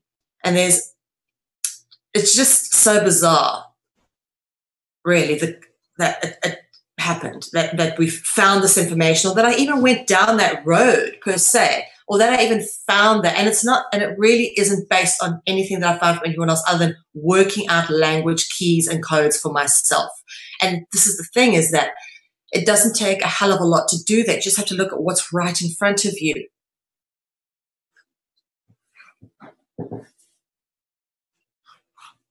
The whole time that we were in Morocco, there was this feeling that we were waiting for something. There was this feeling that whatever those filings did, something else had to happen. There was another piece to kick it in, to count, to finish it. Dee knows what I'm talking about, right? And then when right at the end of my time there, when all of this sort of blew wide open about what was potentially really going on, there was that feeling of we just have to watch and wait and see exactly what shows up, and I'm sorry to anybody associated with it, but the connecting dot of Caleb Skinner between the OPPT and anything else is a huge red flag. It's huge. For me, it is anyway. I mean, people can say that I'm making something out of nothing. Fine. But for me, it's big. And just when you look at the sequence of events, of those events, you know, with the Heather pulling Sasha in, as she said, disappearing, just prior to disappearing, introducing Caleb to Sasha. It's like handing the baton, and now he's in the ITNJ, you know, and he's writing the code for this thing. He's in it up to his eyeballs. That's not to be brushed over. He is one of the signatures on the Constitution, i.e., not like just any, you know, John Q. Public. I mean, he was there. You and I were told emphatically in a Skype text recently that his only involvement begins and ends with writing code for one specific system. Yeah. So that's system? Yeah. A new global. And you're telling me he's just what did he do? The treaty or the Constitution? He was there at the inauguration, and his signature is on the Constitution that was signed on the day of the inauguration. Yeah, Big Ear now actually invited to that event, and we decided against a better judgment. So a trustee of the One People's Public Trust and a signatory for the Constitution of the ITNJ, and there's no connection. We're not supposed to think they're connected in some way.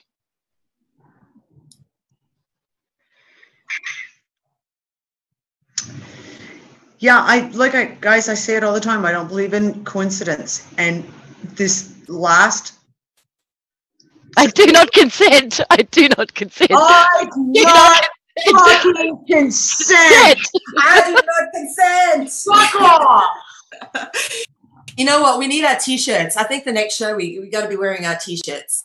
Yeah, I need a T-shirt. I need my fuck off, I don't consent T-shirt. I should have worn my Unfucker T-shirt, except it's packed. Along with all the rest of my wardrobe, which is why I'm sitting here in the same dirty T-shirt I was cleaning bathrooms in today. Yeah, I really spiffied myself up for you guys. Yeah. Okay, ladies, so the question next is what to do now? What comes next? I mean, are we still just sitting and waiting, putting the pieces together and putting them out there? Or what do we do next? I think we're doing it, Mel. I'm sorry, my overwhelming thing has been, how can I say this? When I'm driven to do something, it's like whether it's writing an article, whether it's a news story that has to get out, whether it's something that we have to discuss on the show, when the moment comes and I'm driven to do it, there is absolutely no force on the planet that will stop me from doing it, because there is nothing that will stand in my way, because I know that feeling that when it has to come out, it has to come out. And once it's out, it's released. And then I sit back. And so I like to say, we got into a whole pile of the stuff about Swisindo all weekend, right? And I was like, I feel no fucking need to talk about Swisindo. I gave my entire opinion about Swisindo 2 years ago, and I still stand by that opinion. So that's where I stand for all the people who've been asking me where I stand on the new Swisindo. I think that was the next thing that I was trying to think of, that it just disappeared. There you go. You got to throw that into the mix too. You do. And you know what? This is the whole thing I was just going to actually turn around and say. But now we've got a Swisindo thing. Who are they dealing with? United Nations. Again, they're trying to organize a whole global governance, all under one lovely pyramid, the whole bit. And they're talking about, money, which has never come out in 2.5 years. There is no fucking money, people. Seriously, stop this.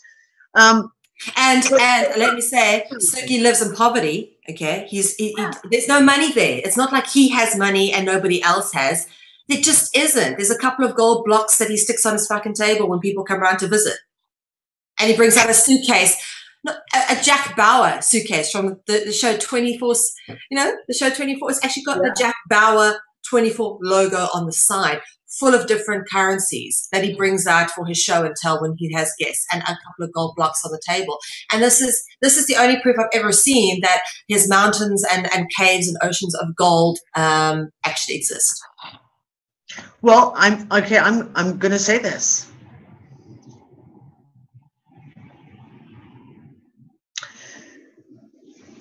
There's one person who says he's seen the gold. There's one person who says he was shown that his people were taken into the vaults to see the gold. Only one person. Are you talking about Sasha? Yep. Yeah. And Sasha, I had a conversation just a few weeks ago with a person when I was looking for information for the Untangled Gathering to try and get some I wanted Asian history to be featured. This person told me he knew General Lee and could possibly get me that information. Yeah. Yeah. Well, back to hang on, you saying about, you know, what do we do now? And I agree with Dee. Where just by having these conversations, by verbalizing, we are countering their spells. We are making live their dead spells. They keep writing it, which is dead, and we keep speaking it out and saying, I do not fucking consent, so fuck off. Hey, you know what? It's broken. Sorry. Try again. Yeah. And I'm sorry, guys, I literally mean that, because that's for me is when I speak it out for me personally, I can just tell you my own gut that it's like, okay, it's now dealt with. I don't have to deal with it anymore. And I just sit back and go, yeah, I'm done. Move on to the next thing that's more important. And I'm sure that, you know, the three of us and the people in the chat room, the people listening, are not the only people having these conversations. You know, I mean, there's plenty of them around the world. And every time it gets verbalized, it gets nullified in my... That's what I think, anyway. We're neutralizing. They can have as many ceremonies and sacrifices as they want, and all it takes is a group of people to get together and have a conversation about it and go, oh, look what they're doing. And then it falls over. It doesn't work. They can't seem to pull anything off. And there's too many people these days who are too cluey, who are staying on top of it all. Yep, I agree. And so, I mean, I just connect dots. That's all I do. And I don't believe in coincidence. So when dots connect, like today, getting information out of the blue from someone I haven't spoken to in 2 years, who brings me this incredibly, vitally important piece of the puzzle. And thank you, Brenda. And having a conversation with other people who, again, I haven't spoken to in 1.5 years, who all of a sudden out of the blue contact me and just happen to have an important piece of information that has to do with stuff that I'm looking into without even knowing it. Yeah, I don't believe in coincidence. And I just join the dots. And I'm wrong. Hey, there's times I'm wrong. I'm not saying I'm absolutely right. I can only give you my opinion. And that's all I'm doing right now. I can lay out the dots as I see them, connect them how I see them. And if you guys listening have more dots or your dots connect differently, awesome. Because like I said, I'm not saying I'm right. I'm just telling you what dots I see. And I pop in here for a sec. I do want to say that I really admire how fearless the two of you are. And it's one of the things that I found for a long time is very lonely, is being the kind of person that I don't have any allegiance to any cause or any person other than the truth. And I'm quite prepared to lose friends and fall out over people not sticking to that principle. And it's a pretty lonely place to be, because it doesn't make you popular, okay, but it makes you the right friends, okay, as I have. But I do want to say to those people out there who are talking about this is, please don't be afraid. And don't be afraid, oh, if I say this and I perhaps point the dots together, I'm going to piss off Sasha and New Earth Nation. You know what? Let me just tell you something. if what is happening to Sasha, as I believe it is, I still believe that he, to a large extent, is so in it up to his eyeballs, he doesn't know whether he's being used or screwed. Okay, I still have a little bit of hope for the guy that he perhaps is just being used and isn't fully aware of just how badly he's being used. Okay, one day he's gonna, if this is the case, one day he's gonna come and thank us.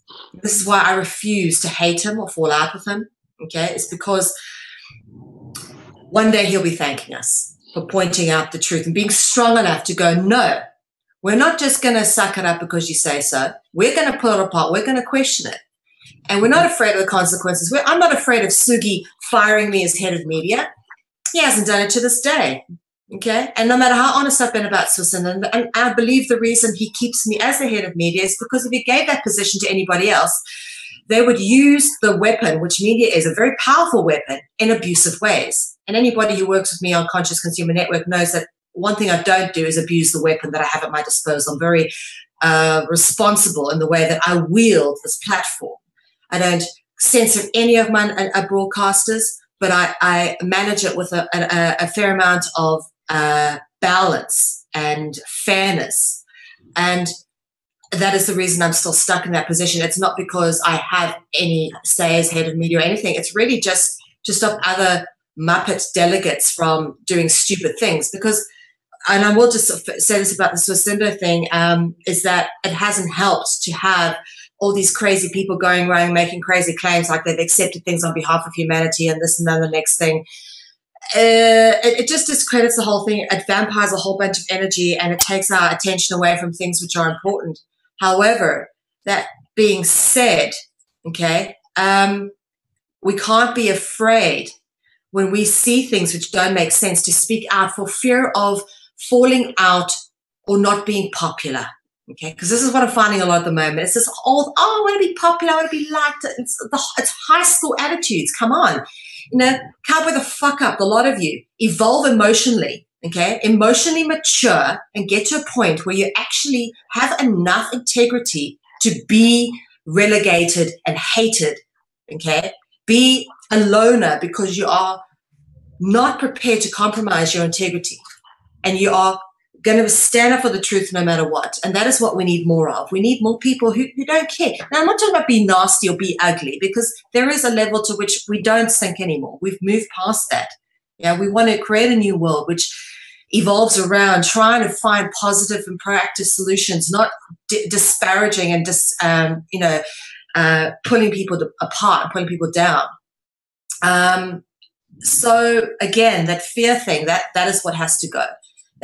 That need for public approval, that fear of what other people think. That for me is what I'm watching at the moment is the most paralyzing thing, particularly now we watch the fallout with the ITNJ and New Earth Nation. A lot of people who are sitting on the fence because they don't want to piss people off, even if they know what those people are doing is intrinsically something not right there because it doesn't make sense based on what they know. For example, the question with the bar, okay?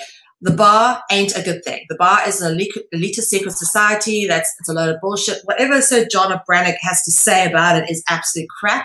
I've confirmed this with the very person that introduced Sir John Brannock to Sasha Stone, which is Jerry Pruitt, who's a very high-ranking legal official in Australia and was the former legal representative of Humanitat. And he himself will tell you that the bar is not what Sir John claims it is. Okay, Sir John, unfortunately, doesn't have his facts correct. And even people are still sitting on the fence with this because they don't want to, offend New Earth Nation or piss Sasha or fall out with the whole group that seems to be attached to his iconoclastic idolatry. We're not trying to fall out either. We're just saying, hey guys, look, this doesn't make sense. Check it out. It's here. And don't be afraid to point it out because we need more people going, that doesn't make sense. Have a look at it. Yeah. I agree. Well, everybody in the chat room is pulling on their big girl and big boy panties. Good. And I'm very proud of every single one of them. Yeah, the chat room's not the ones we have to worry about not wearing their panties because I'm pretty damn sure they're all got them well and firmly placed. Okay, we've got to go, guys. We've run out of time. Go, yep. Girls. We've run out of time. It's been another awesome chat with the two of you. I love it. This is a great. I love this little triad. A lot of fun. I love you ladies so much. I have the greatest of love and respect for you. Just your moral integrity is what I like. You set the benchmark for me, and this is why it's such a pleasure to work with you. And why I will back you guys to the hill, because I know that you cannot be compromised.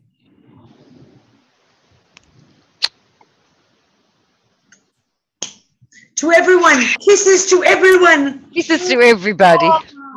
Absolutely.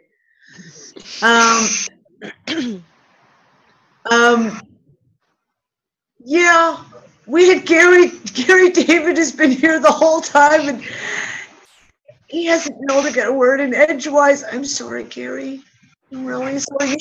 You got to know, with this crew, you just got to open up your mic and just start talking until one of us shuts up. All right, guys. You'll be back. No, you won't be back this week. You're having a week off. No. Is that right? Okay. I will not. There will be no Transpicuous News this week, unless, of course, everything continues going to hell in a handbasket like it already is. You never know. You might see me sooner than I thought. But no, I'm supposed to not be on the air even right now or all week because I have to move. We'll see how that goes. Okay. Lisa, when are you on? I'm on Friday, my time, for Collective Imagination. All right, I'm doing the ITNJ, I beg your pardon, scrap what I just said, Global Initiatives Review, Swiss Indo, Friday night. That's what I'll be doing. No Dragonology this week, is episode 2, but do stay tuned. We have Lainey Liberty's For the Love of Lonely coming up after this show. And guys, please support CCN's Network Support Fund and support for an independent media. We love you all. And I put the link in for the T-shirt shop in the chat room. Go get a T-shirt. Get an Unfucker T-shirt or a I Did Not Consent T-shirt. Support alternative media. Thank you. Thank you. If you really had to make a difference on a large scale with minimal resources, how would you go about it? Have you ever dared to dream of doing that which seems impossible? On a planet steeped with corruption and destruction, the question beckons, how do we change it? Media has a far-reaching impact on people and has been used to manipulate humanity into our current destructive patterns. In order to affect people into moving into constructive patterns of behavior, we need to construct a new paradigm of media.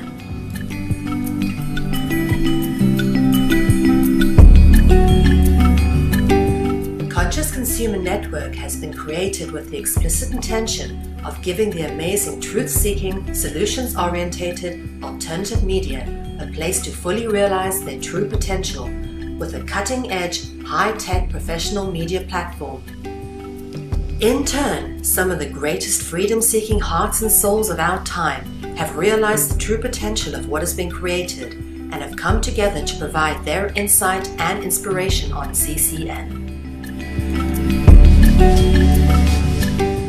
Conscious Consumer Network has become a unique, interactive information and educational network which provides a free-to-view, live-stream, ultra-high-definition channel to the world and features 25 live shows a week and growing with the addition of multiple language broadcasts. CCN has features comparable with mainstream media, such as being able to pause and rewind broadcasts whilst being live-streamed. Catch up on missed or previous broadcasts, now available from CCN high-definition downloads.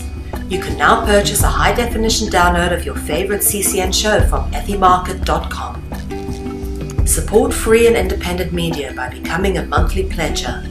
This can be done with a monthly pledge of €10, which will allow you unlimited access to CCN's high-definition downloads, which hosts a back catalogue of over 250 shows, which have been aired since the launch of CCN on the 1st of January 2015.